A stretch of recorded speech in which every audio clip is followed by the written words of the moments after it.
Hello అండి. నా పేరు doctor Suma, consultant 49 fertility centre Vijayawada. సంతానలేమి సమస్యతో బాధపడుతున్నప్పుడు ఒక కపుల్ మా దగ్గరికి వచ్చినప్పుడు మగవాళ్ళకి చేసే మొట్టమొదటి టెస్ట్ సిమెన్ అనాలిసిస్ అంటే వీర్య కణాల పరీక్ష. సో ఈ వీర్య కణాల పరీక్షలో మనము ఏమేమి చూసుకోవాలి అండ్ దీని ఇంపార్టెన్స్ ఏంటి అనే దాని గురించి తెలుసుకుందాం.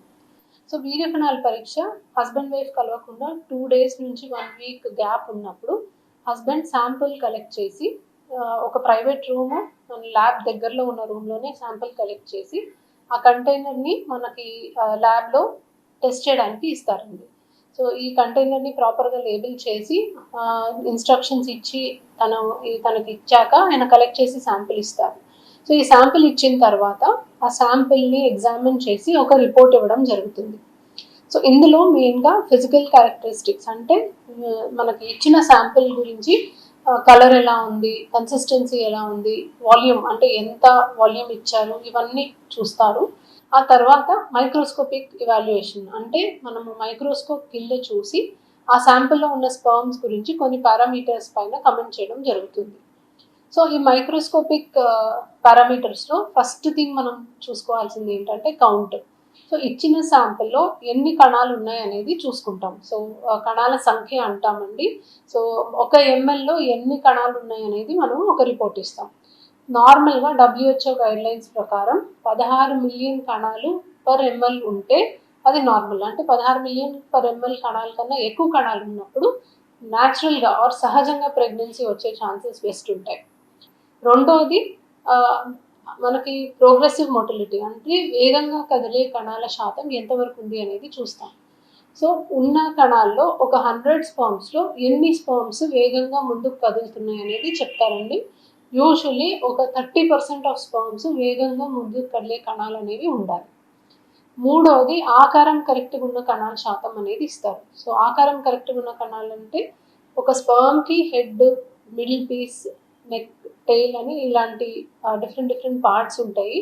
అవన్నీ కరెక్ట్గా ఉన్నాయా లేదా, అలాంటి కరెక్ట్గా ఉన్న స్పర్మ్స్ ఎంత శాతం ఉన్నాయి అనేది రిపోర్ట్లో ఇస్తారు. సో WHO గైడ్లైన్స్ ప్రకారం 4% మార్ఫాలజీ నార్మల్ ఉన్నా కూడా మనకి న్యాచురల్ ప్రెగ్నెన్సీ ఛాన్స్ బాగుంటుంది.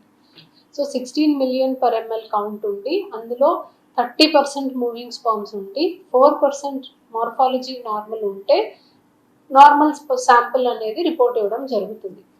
కౌంట్ తక్కువగా ఉంటే ఆలిగోస్పర్మియా అని ఇస్తారు, మొటిలిటీ తక్కువ ఉంటే అస్థెనోస్పర్మియా అని ఇస్తారు, అండ్ మార్ఫాలజీ తక్కువ ఉంటే టెరటోస్పర్మియా అని ఇస్తారు. సో ఇందులో ఏ పారామీటర్స్ ఉన్నాయనే దాన్ని బట్టి రిపోర్ట్ ఇవ్వడం జరుగుతుంది. సో ఈ రిపోర్ట్ని బట్టి మనము ఎట్లా డిసైడ్ చేస్తాం? సో యూజువలీ వీర్య కణాల పరీక్ష రిపోర్ట్ నార్మల్గా ఉంటే ఆ మెయిల్ పార్ట్నర్ని ఫర్దర్గా మనం యూజువలీ ఇవాల్యుయేట్ చేయమండి. ఇంకా ఏ టెస్ట్లు చేయాల్సిన అవసరం లేదు. వాళ్ళకి న్యాచురల్ ప్రెగ్నెన్సీ వచ్చే ఛాన్స్ బాగుంటుంది. సో ఫీమేల్ పార్ట్నర్కి మిగతా ఇన్వెస్టిగేషన్స్ చూసుకొని దాన్ని బట్టి ట్రీట్మెంట్ డిసైడ్ చేయడం జరుగుతుంది. ఒకవేళ ఈ పారామీటర్స్లో ఏదైనా ప్రాబ్లం ఉంది, ఆలిగోస్పర్మియా, అస్థెనోస్పర్మియా, టెరటోస్పర్మియా, అప్పుడు మనం ట్రీట్మెంట్ అనేది సజెస్ట్ చేస్తాం. ఇంకేమన్నా ఇన్వెస్టిగేషన్స్ అవసరమైతే చేస్తాం. హార్మోన్స్ చేయాలా, జెనెటిక్ టెస్ట్ ఏమైనా చేయాలా, స్కాన్ ఏమైనా చేయాలా, వెరికోసిల్ లాంటిది ఏమన్నా ఉందా లేదా చూసుకోవాలి. ఇవన్నీ చూసుకొని దాన్ని బట్టి మనము ఎటువంటి ట్రీట్మెంట్ వీళ్ళకి సజెస్ట్ చేయాలి అనేది చూస్తాం. సో యూజువలీ మెడికల్ మేనేజ్మెంట్తో మ్యాక్సిమం ట్రై చేస్తామండి. కొన్ని మెడిసిన్స్ ఇచ్చి మళ్ళీ ఒక 1 month 2 months తర్వాత మళ్ళీ రిపీట్ చేసి అప్పుడు ఎంత ఉంది కౌంట్ అండ్ మోటిలిటీ, మార్ఫాలజీ అనే దాన్ని బట్టి వేరే ట్రీట్మెంట్ అవసరమా, న్యాచురల్గా ట్రై చేయొచ్చా, IVF లాంటివి అవసరమా అనేది డిసైడ్ చేస్తాము. కొన్ని సందర్భాల్లో మెడికల్ ట్రీట్మెంట్ పనిచేయదు అని ముందుగానే మనకు తెలిస్తే వాళ్ళకి డైరెక్ట్గా ట్రీట్మెంట్ సజెస్ట్ చేయడం అనేది జరుగుతుంది. సో వీర్య కణాల పరీక్ష మనకు చాలా ఇంపార్టెంట్ టెస్ట్ అండి. మీరు ముఖ్యంగా గమనించుకోవాల్సింది ఏంటి అంటే WHO గైడ్లైన్స్ ఫాలో అయ్యే ల్యాబ్లో మీరు టెస్ట్ చేయించుకోవాలి. ఈ నార్మల్ పారామీటర్స్ వాళ్ళు కరెక్ట్గా మెన్షన్ చేశారా లేదా అనేది మీరు చూసుకోవాలి. అండ్ WHO గైడ్లైన్స్ ఫాలో కానీ ల్యాబ్లో మీరు టెస్ట్ చేసుకుంటే correct assessment and correct treatment అనేది మీకు జరగదు.